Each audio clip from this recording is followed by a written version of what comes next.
can't play my guitars or read my diary, so don't ask. July the 25th. Hey, Finn! I'm gonna keep a diary. I'll send it to you when school starts and you can read about my adventures, if I have any. I'm sure wish you'd join the modern monster world and get yourself a computer or at least an iCoffin so we could exchange email or texts. Having to send everything by ghost post seems like it takes forever. Not that we don't have it, but you get my drift. Anyway, the morning after the going away party y'all threw for us, which was clean out of fright, we caught a screamboat and headed upriver to the home of the booze. I talked Daddy and Mama into letting me go see the ghost of you-know-who. Daddy kinda rolled his eyes and said okay. Betcha if it was a bunch of them old opera harpies wearing helmets with horns sticking out, he'd have jumped up and clicked his heels. At least he didn't say no, and I could smell the fried peanut butter and banana sandwiches before I got there. Turns out there was a jam session, and I hadn't seen that many singers and players gathered in one spot since the day the music died. They even let me sit in with them on a set. I had to promise not to sing, though. Must have heard what happened down in Terrebonne Parish, I reckon.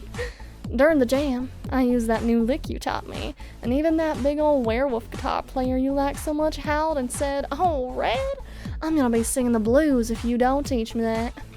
I told him I could show him, but I couldn't teach him. For that, you need to come find you. I was sad to leave, but Daddy wanted to head east so he could go check out some old opera house that was supposed to be grand. Turns out I enjoyed it more than he did, since they weren't exactly performing the kind of music he expected. July the 27th. How did we get to the new opera house? Well, there's this underground train that somehow connects to the catacombs below Monster High. That's where the opera house is. Not Monster High, but under it.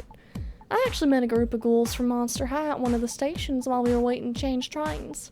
They were all on the MH Fear Squad, and they were headed to some kind of competition or training or something. I didn't really understand it all, but they all seemed very nice, although the captain of the team was a bit high and mighty for my taste.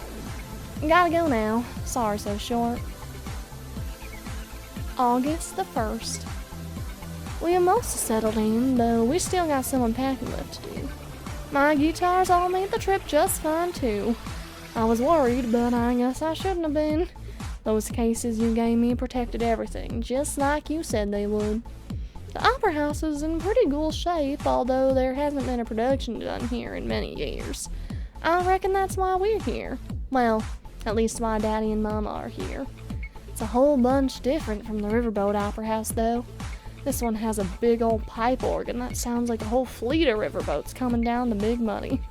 Of course, the first thing Daddy did was hop on that thing and play Toccata and Fugue in D minor. Who didn't see that coming? Later on, I lugged my amp out to the middle of the stage, plugged her in, and played a little riff that lasted long enough for Daddy to come running in and tell me to stop polluting his opera house with that noise. Whatever. I didn't feel like arguing, although I did finally quote that thing you quoted to me. There's only two kinds of music. Good music and the other kind. To which Daddy said, "Yes, and I would have you play the other kind somewhere else." Reckon I should have seen that coming too. I'm sure in no time though, Daddy will have this place snorting with good music. August the 7th. I explored the catacombs a little more today. A ghoul could seriously get lost down there if she wasn't paying attention. It's like there's passages that go every which way. Some just dead end and others seem like they go on forever. Some of the things I discovered are an underground lake with a big island in the middle that has an old castle on it, a passage that leads from the zombie side of town straight up to Monster High, lots of rooms and halls blocked by doors that you need some kind of key to get past. I also found, or I guess I should say Memphis found, my new practice room / recording studio.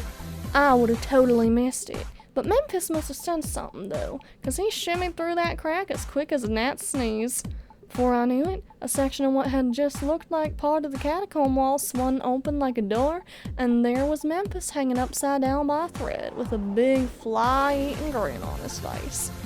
The walls inside were covered by some kind of moss, not like the stuff that hangs off the cypress trees back home, but more like a soft carpet, and it lights up.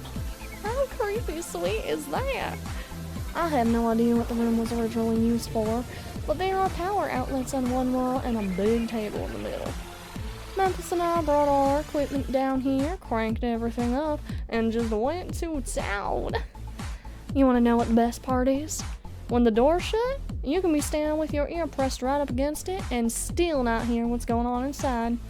I don't think I've ever had a place where I could play and sing without worrying about who might be listening.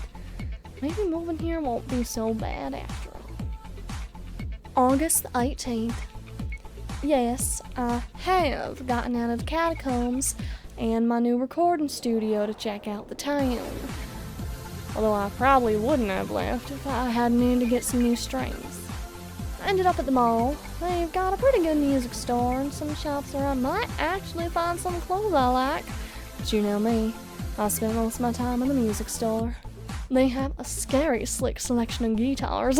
Nothing like you made for me, of course, but I played a few anyway, cause they looked so sad hanging up there on the wall all by their lonesome.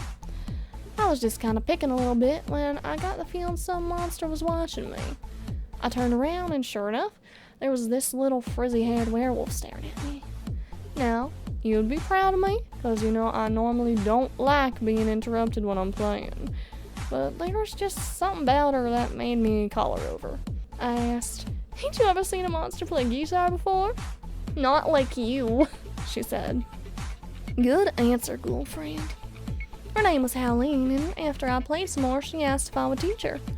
I put the guitar back on its stand and looked at her for a minute. "Why do you want to learn to play guitar?" She sort of shrugged a little and said, "I guess 'cause no other monster I know plays guitar." I shook my head and I told her that from the time I was a little girl, all I've ever wanted to do was play and sing. If I'm not actually playing or practicing, I'm thinking about playing or practicing, and if you took lessons from me, I'd expect you to be the same way. I knew she wasn't ready for that. I did show her a few chords though, and she actually caught on scary quick. She's got long fingers and good ears. I told her that she ought to sign up for lessons with one of the music store's guitar teachers, and when she learned everything they had to teach her, to come and see me. She screamed all right at that, and the music store even threw me in a set of free strings for getting Howleen to sign up with one of their instructors. Who knows, maybe she'll end up loving to play as much as I do. Hey, I said maybe, didn't I? August the 25th. Monster High ain't like our one-room ghoul house back on the Delta.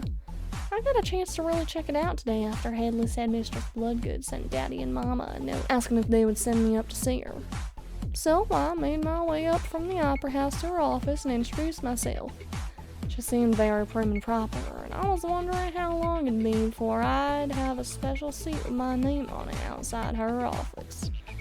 She told me that she had just been going through my records from my school back home, and that she was pleased to have me as a student at Monster High. She also said, "I will expect excellence from you, and neither shoddy work nor laziness will be tolerated or rewarded."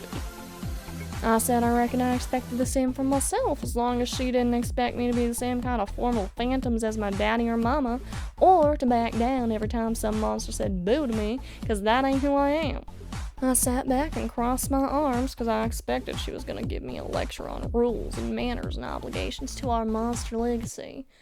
But instead, she just kind of leaned forward a little, put her head in her hands, and said, "I understand your father's performances have been known to bring down the house, but I'll expect you to blow the roof off this sucker." Right then and there, you could have knocked me over with a skater's wing. Monster High may turn out to be a lot of things, but I'm pretty sure it won't be a place where every monster has to play off the same sheet of music. August the 31st. Hey, Finn! There was a dandy meteor shower last night. I took that cypress body acoustic you made for me and went down to the beach. I pretended that the sky was a sheet of music, and each shooting star that fell was a single note. I played until my fingers gave out, and then I just sat back and enjoyed the show. I'm not sure how much time I'll have to keep up with my diary once school starts, but I want you to know that even if I'm not glad all over, I think I'm gonna like it here just fine.